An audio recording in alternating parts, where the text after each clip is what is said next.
Hello, everybody. This is Rebecca Freedom, and this is episode number 48 of Heard Not Seen. Is that correct, John? 48? Yes. We got it. We got 48. 48. Yay. So we're what, 2 years away from a full 52 weeks, which makes it a year? Yeah, amaze balls.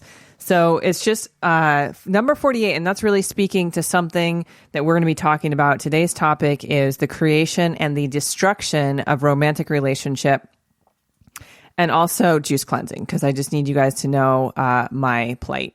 So, but more importantly, the commitment level, right? To get to 48 podcasts, that has created, it's been a journey. It's been like an arc to be able to really create that much. And I see people out there who've been doing this for 8 years, and they're up to like their 200th podcast or 600, or like there's just a lot. And it's just a weekly commitment, a day-to-day march towards making sure that you're setting the time aside to make it happen. And if I may say, you've gotten better and better each day, each episode. Really, you have. Merci.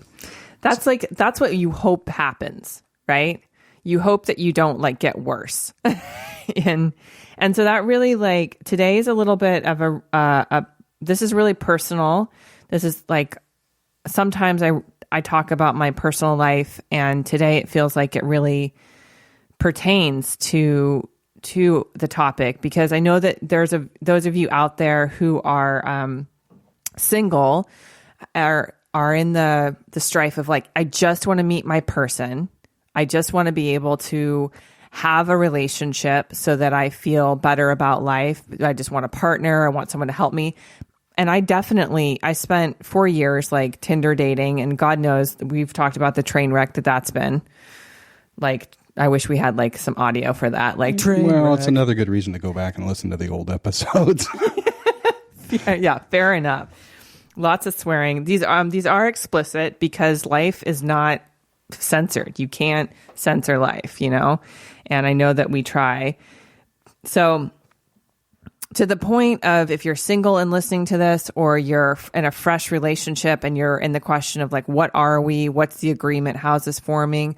Or you're in a relationship that's maturing and established, but you're finding something's lacking. There's something inside of you that's just like, this is not right. I don't know what to do about it. I'm in some sort of discomfort. Is this an intuition, or is this an insecurity? We're gonna do the journey today. We're gonna do it, baby.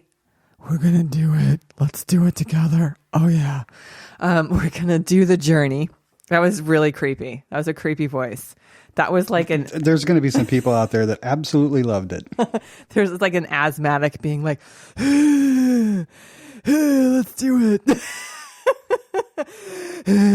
Like, take your inhaler already. Take it. Take the inhaler. Like, suck that thing in your mouth and let's get to breathing.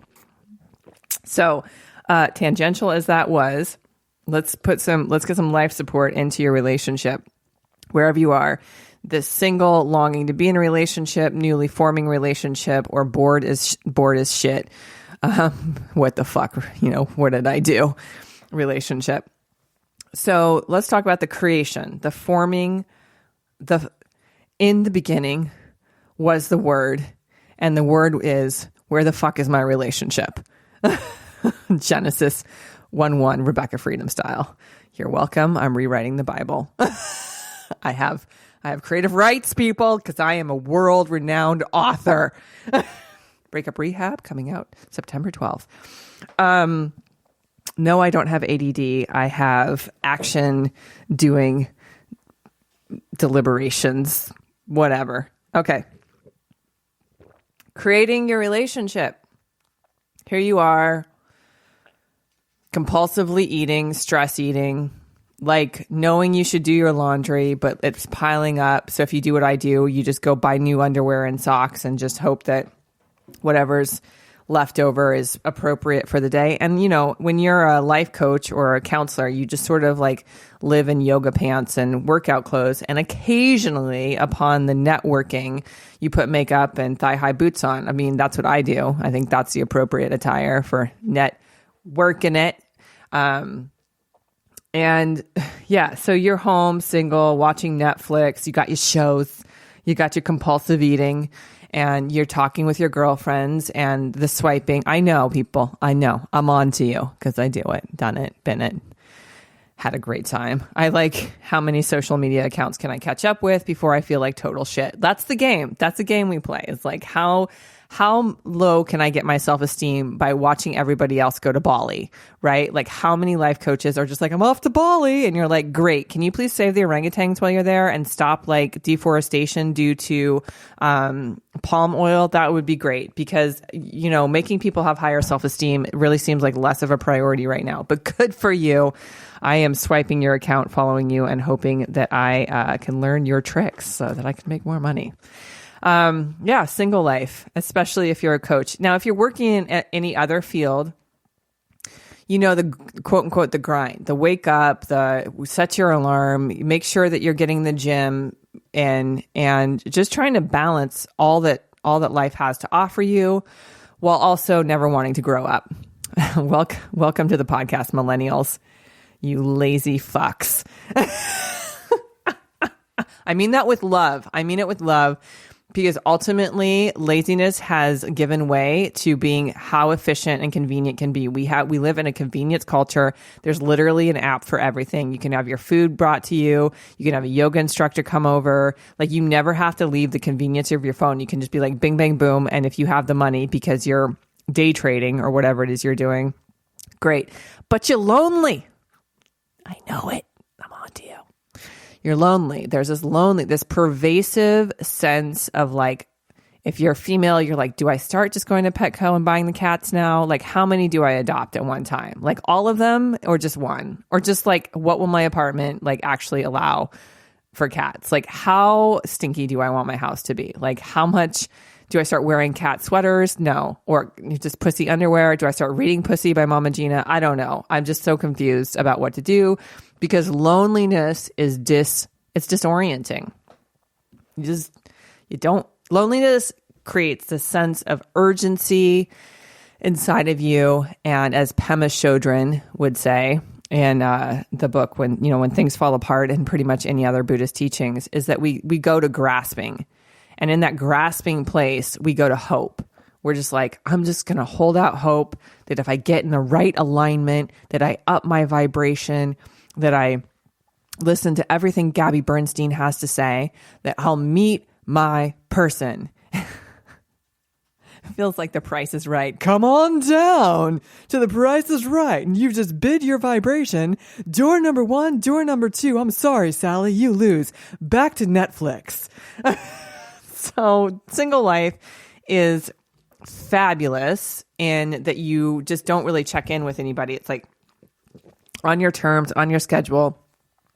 You can eat what you want. You can juice fast when you want. You can threaten to clean your house and not clean it. We know all of these things. But then one fateful day, something magical happens. And it's pretty much universal that you get used to being single. It no longer is a struggle around loneliness, or it's just like you just kind of come to this place of acceptance and, dare I say, peace. You're like, you know what? I'm good. You pass through the stages of grief, denial, sadness, anger, bargaining. Bargaining is a bitch because bargaining has everything to do with what we did and didn't get as children. Well, if I'm just a little bit thinner, if I make more money, if I'm more buff, then then I can get that, right? We start to be like these negotiators and get like stuck in transactional relationships where it's about what I can get and then how much validation I can gather by giving. So yeah. And that happens. We go through the sort of stages of grief while being single. And then this magical moment comes where you just get good with yourself. You're like, you know what? I actually genuinely don't have to effort to feel appreciative of my body. Sure, it has some lumps and bumps and does some weird things, but it also is strong and healthy. And I have use of my hands and my eyes and the 5 senses. And And for anybody listening to this with a disability, it's like you can come to this just peace. There's this peace of like, I am who I am, and I'm going to inhabit my life in a way that feels really good to me. And that's when it happens.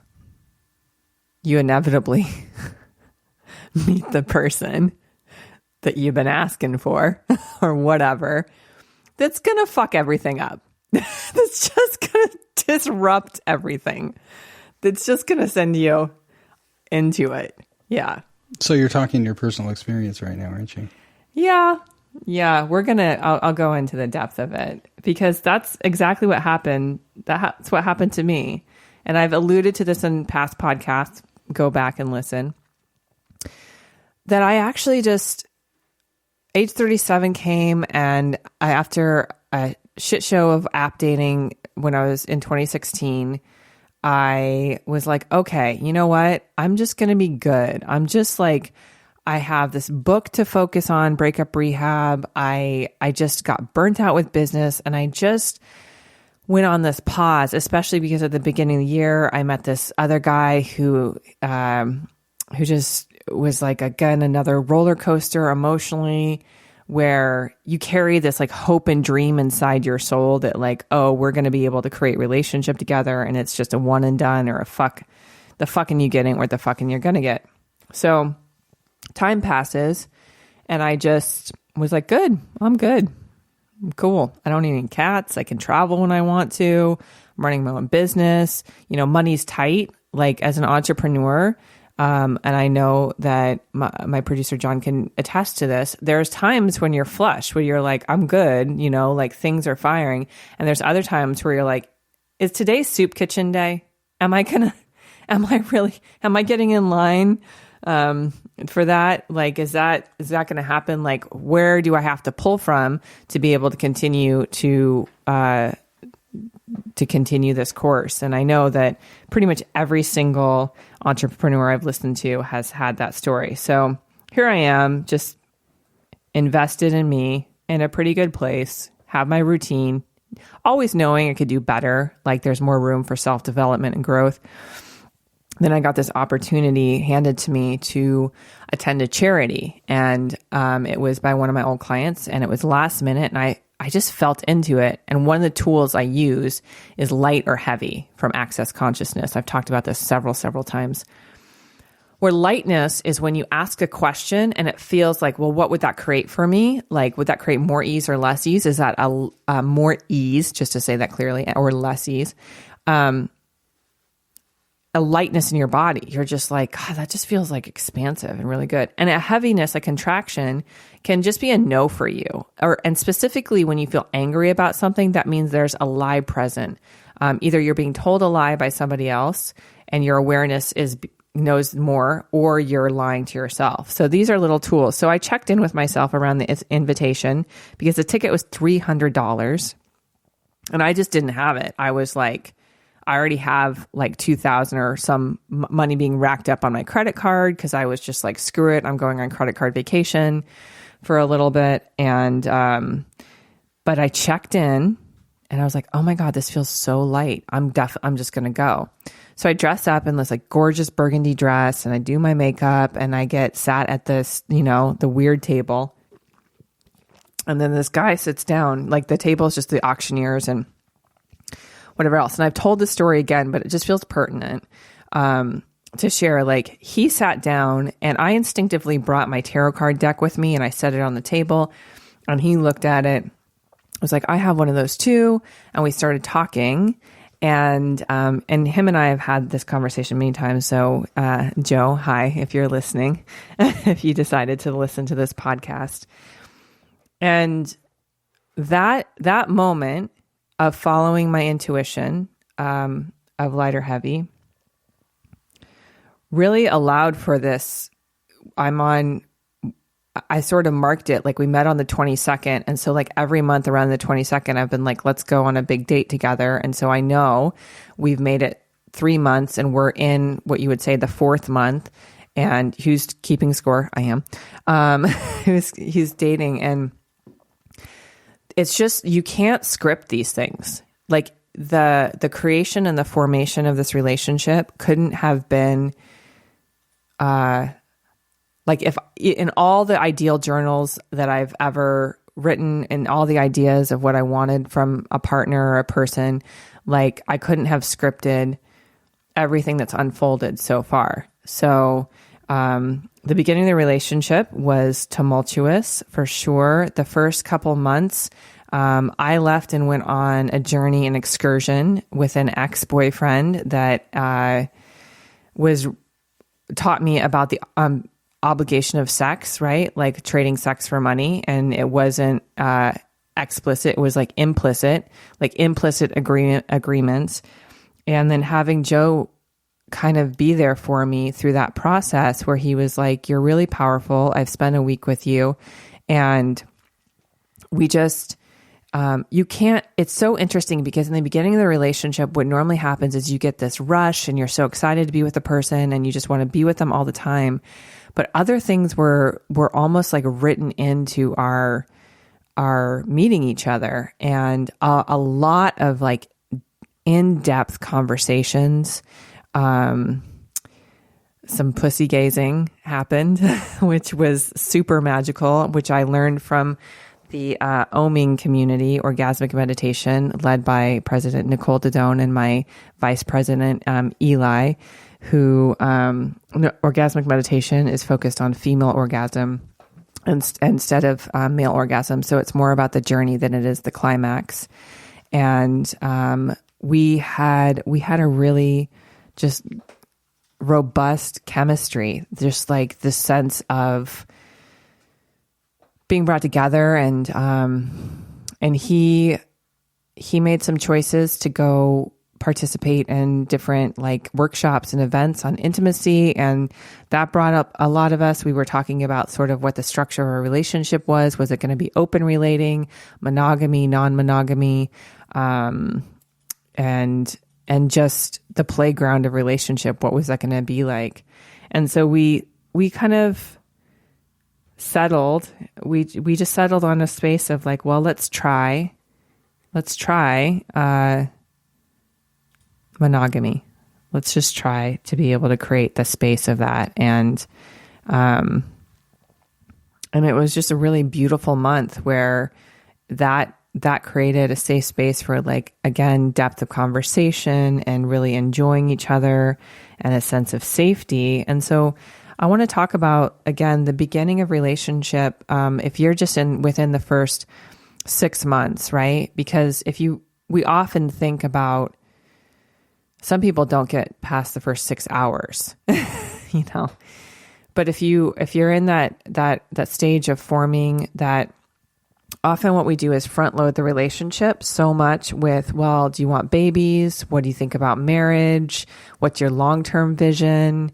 And people, and Joe says this, people confuse logistics with love, meaning that, you know, if you don't see a future with me, then why am I even bothering? And I don't know if you want to tell your story of the 6 months or the sort of relationship that had like a framework to it. It was simply, we had 6 months. Mm-hmm. We knew we had 6 months because this woman that I was in a relationship, and right off the bat, she said, I'm leaving in 6 months. And I'm on a journey and it's not appropriate for you to go. And this is what I have to do. Plus, I was involved in something and I wasn't going to leave either. So we had 6 very precious months. Mm-hmm. And we both knew it was going to end. Mm-hmm. So what it did was made every moment together just really valuable. Because it's just like the little thing, so what? Mm-hmm. Mm-hmm. Yeah, why like explode like the miscommunication over like the doing the dishes or you know the arrangements, whatever. It just you knew it was like a beautiful unfolding. Right. Yeah, I don't want to spend any part of the next 6 months with you fighting about dishes. Mm-hmm. I mean, we never had that issue, but as an example. Mm-hmm. Yeah, so it was really, really very special. So to that point, I want to talk about sort of like the fragility of the beginning of a relationship, that that just think about the weeds that are already in your garden when you're coming into it, or what we call the baggage that you bring in, the childhood wounding. You can even be, like me, a very educated therapist who has the concept and knowledge of all of these things. But when triggers go off, you just regress into whatever age that wounding happened. Like if you have a wound around self-esteem at age 13, then when someone hits that trigger by a way they look at you or something, a comment they say or a slight, boom, you're in your 13-year-old self with that level of skill and capacity. So what I would say is Joe and I definitely, we trigger each other. And there's a lot of like healing and talking about our patterns and going back and forth.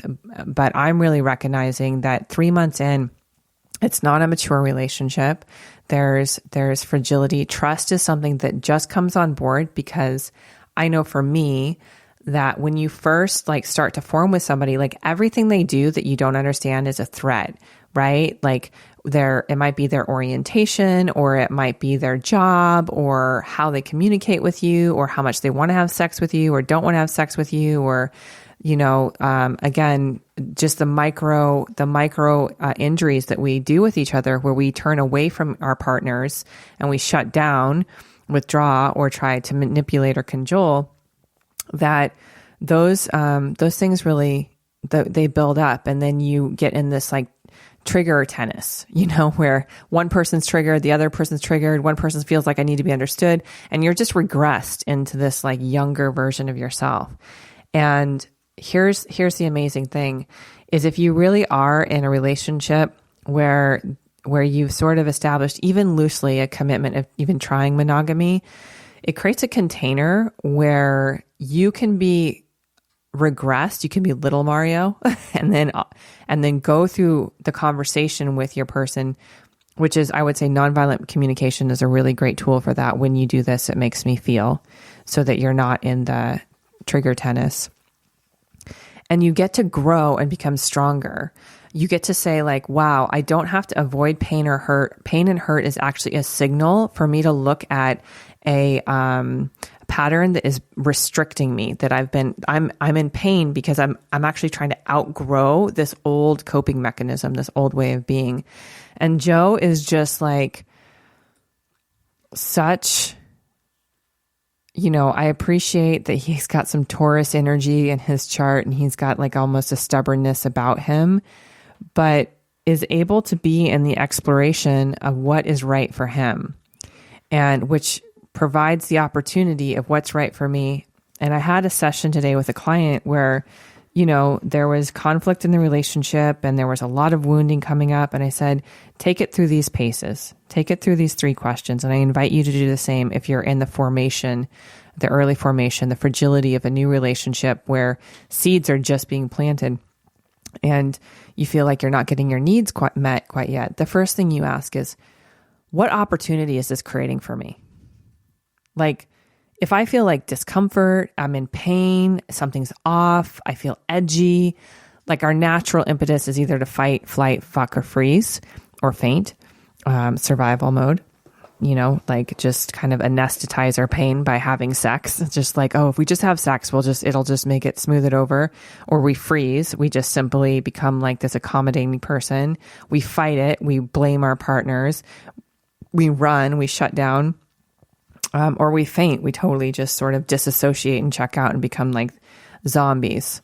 So, yay, if you'd like to choose something else besides that, then the invitation is to, again, take it through these paces. The first question, and get your pen and paper, write it down, is what opportunities is this creating for me? If there's conflict in the relationship and you don't feel like you're on the same page, like, again, Joe and I are, and this is really fresh, babe. So, Joe and I are in this place where we're like, are we on the same page? Do we have the same desires? Is timing right? Is this the right timing for both of us, given what we want in our lives and where the directive we're going in? And there's a saying, right person, wrong time, wrong person. Yeah.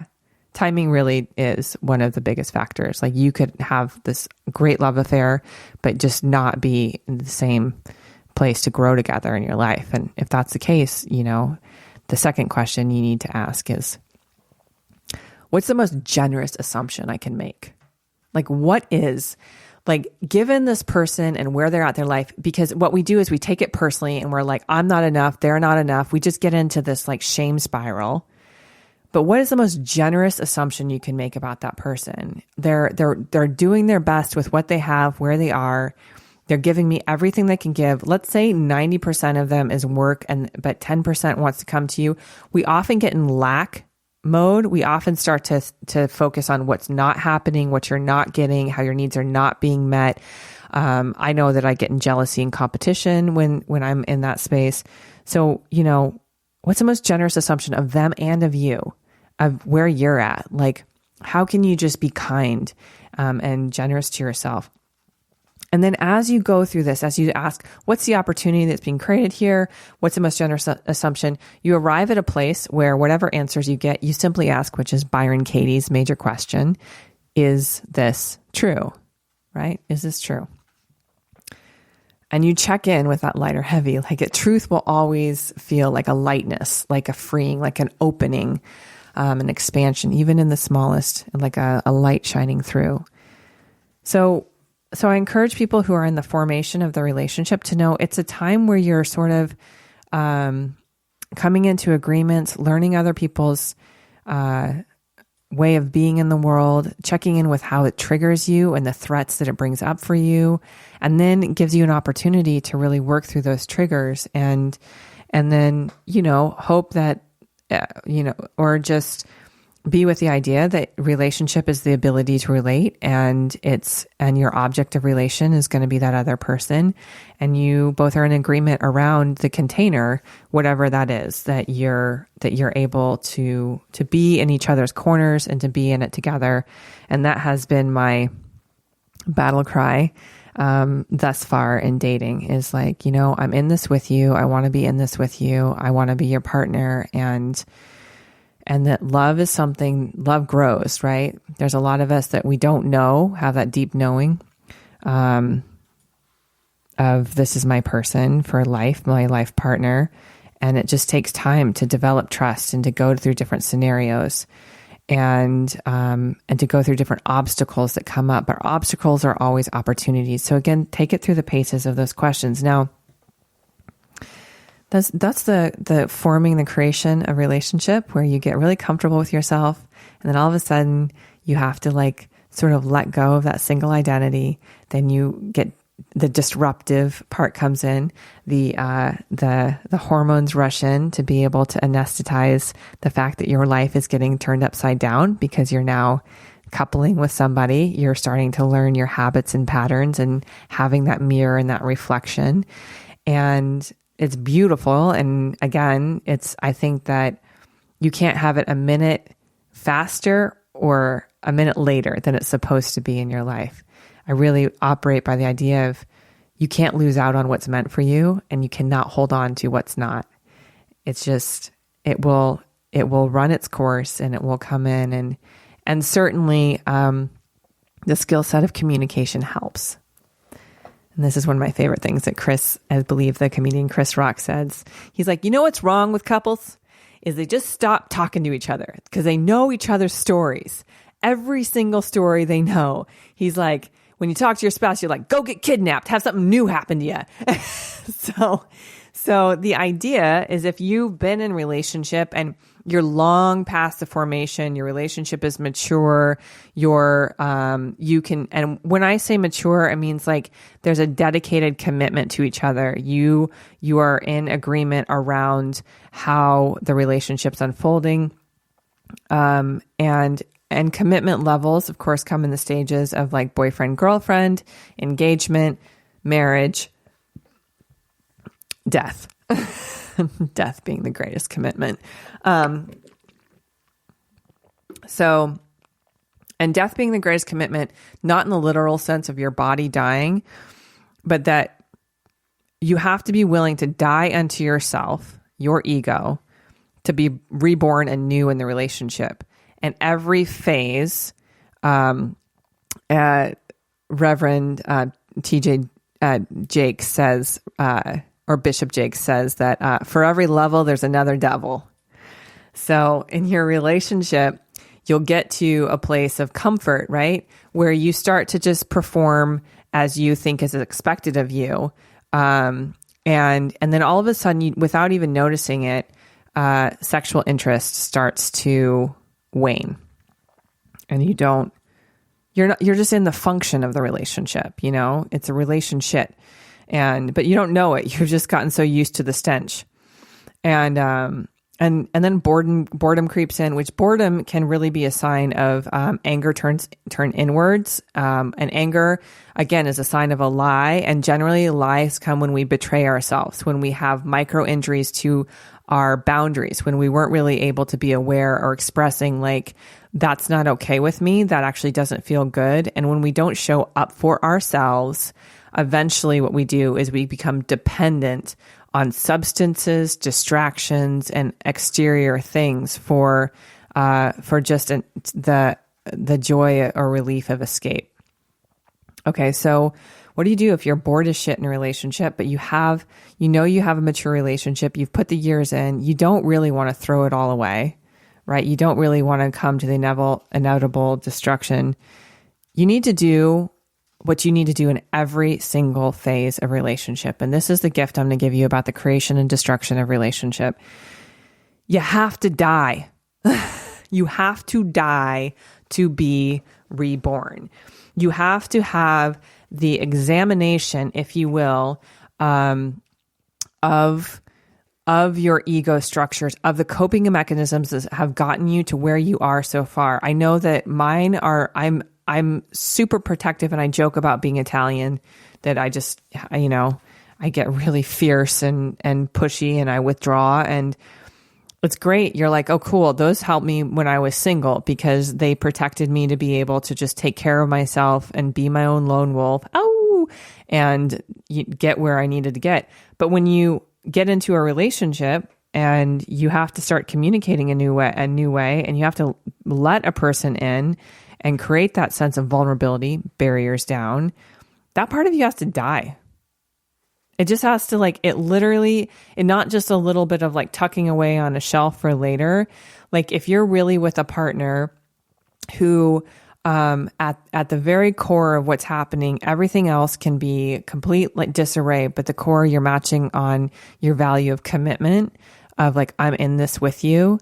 And in some ways it can be like, no matter what, I'm in this with you. And I think that's when you're edging up to like a engagement and a higher level commitment. But early on in the formation stages, it's just a realization that we're mostly in reaction to the cage of our own making, our mental cage. Like most of the reactions I've had with Joe have nothing to do with him. They're everything to do with an experience I had in the past or a projection I have into the future. And John, I think you call this the delusion or illusion. Yeah. Hallucination. There you go. Thank you. The hallucination. We're hallucinating what's happening. And that is because we're trapped in an identity. And identity has everything to do with being over attached to the outcome, right? Like I want it to look and feel like this. I want to have certainty. And I just want to invite you into the impermanence of life. It's fucking impermanent. Thank you for listening up to this point. Like take it in, and all of it's going to integrate and then go away. in the flush of one breath and inhale and exhale in just those 10 seconds, you're someone new, you're impermanent. So be willing to die in the formation of a new relationship. And further, as you traverse the deepening of a relationship, the making plans, the sharing of bills, the adulting, because a lot of people don't really think about this, like the misery of the business side of a relationship, where we just want someone to take care of it for us. Like we want someone to do the minutia, want someone to take care of the bills and the boring language, just so we can go play. But it's interesting because the things you run towards, like fear is the only thing that gets smaller that you run towards. And my friend Tiamo is the one who told me that. And I loved it. I thought it was so great. And, again, Pema Chodron, we never know what's going to bring us to our knees. Like fear or a barking dog or whatever. And she tells a story of Trungpa Rinpoche walking to the monastery with some other monks, and there was this dog on a chain, and he was viciously barking, and they all just sort of skirted around him. And then all of a sudden the chain broke and ran towards Rinpoche. And he turned around and screamed with a fury at the dog. And the dog stopped, tucked its tail, and ran the other direction. So fear, false evidence appearing real. Thank you, Les Brown, for that. Fear, false evidence appearing real, is what makes us smaller and smaller in relationships. The idea that you might lose something that you become secure in. And that closes us off from new possibility and growth and opportunity. So what I'm saying, if you're bored as shit in your relationship, there's a chance that fear has been dictating your decisions and you have an addiction to certainty. You must die. You must die unto yourself. You must die an ego death. You must come into this place where you abandon hope and you stop grasping and you understand that life has this groundlessness to it. And in that groundlessness, you can see that we are all suffering. And we all need compassion no matter what stage of relationship we're in, because the greatest relationship we're going to have is with me, myself, and I, or the Father, Son, and Holy Spirit, the God within us. I bow to the Guru within. So thank you so much for listening to the podcast. I would also say, because I said I'd talk about a juice cleanse, that if you are in a time of your life where you really need a tool or a vehicle to stop addictions, or if you're using food as medicine, that the discipline of eating vegan for 2 weeks, and do this under supervision of a nutritionist or a doctor, of course, and then switching to juice for 10 days, and then back to food, there's just something where you start to see food and relate to it differently. I know for me, I was able to look at things and say, like, there's food everywhere. In the United States, we take pictures of our food. We post pictures of our food. I know that I do when it's gorgeous. Like, we go to restaurants. We actually have servers for pretty much everything we have. There's an abundance. And I think there's a way that we can take that for granted and we slip into gluttony. We slip into this. And even if it's subtle or sloth, where it's just like, I feel stressed out and I'm too lazy to identify the emotion that's coming up. Let me just eat something. Let me just stress eat.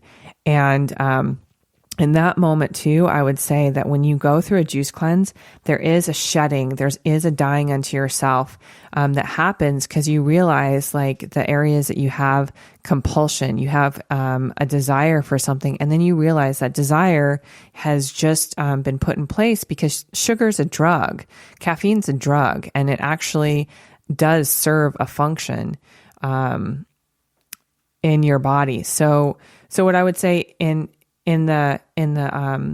if you need a small example of what it is to die into yourself, to be reborn anew, I invite you to do a juice cleanse. I invite you into that path, and certainly I'm gonna add the link to the instructor who Joe shared with me about the juice cleanse that we're currently doing together. So again, I know this is not necessarily an easy process. What it means to die into yourself can feel really confusing. It can feel like really harsh languaging. And I would say that Buddhism is a wonderful tool to study and to lean into, or Christianity, not my will, but your will be done, Lord. Just the path of surrender to be able to really continue to evolve to be who you truly be. And I know Rebecca's getting ready to close up, but I have something to say to everybody out there, which is Rebecca thinks this is her show, and it is, but it's done for you. And I'm sitting here going, it's like the more people that actually interact and actually email her at freespirittherapy@gmail.com or go to her website, which is RebeccaFreedom.com. That's REBEKAH freedom.com. Or if you're listening on the website, the heardnotseen.com website, then there's also a place to, hit contact and get in touch with her. This is leading up to, if we get enough people actually interacting, we actually may open a call line, which would be very cool because we have a tendency to do this the same time every week and we'd nail that down. So I really encourage you to tell Rebecca your story. Yeah. And I in that moment, I just want to say that it feels pertinent today to, I just want to share this last piece before I close, that I don't really know where my relationship is going, what direction it's going in with Joe, like what the container will continue to look like. But I have found peace with the process. And that process is that love is so expansive that when you do meet somebody, you don't hold on to them. Like if you love something, you let it go. And if it was yours, it'll come back. And if it wasn't, it never was. So if they don't, it never was. So I would say that there's very vulnerable moments in our life where we just don't know what to do. We don't know who to be, how to be, or what to do next. And for those moments, I invite you to freedom, to experience freedom, to work with me, to tell me your story, and for us to collaborate together to create more. So thank you so much for listening today. Please share this podcast if it impacted you. I love to hear from you. This is Rebecca Freedom. Be set free.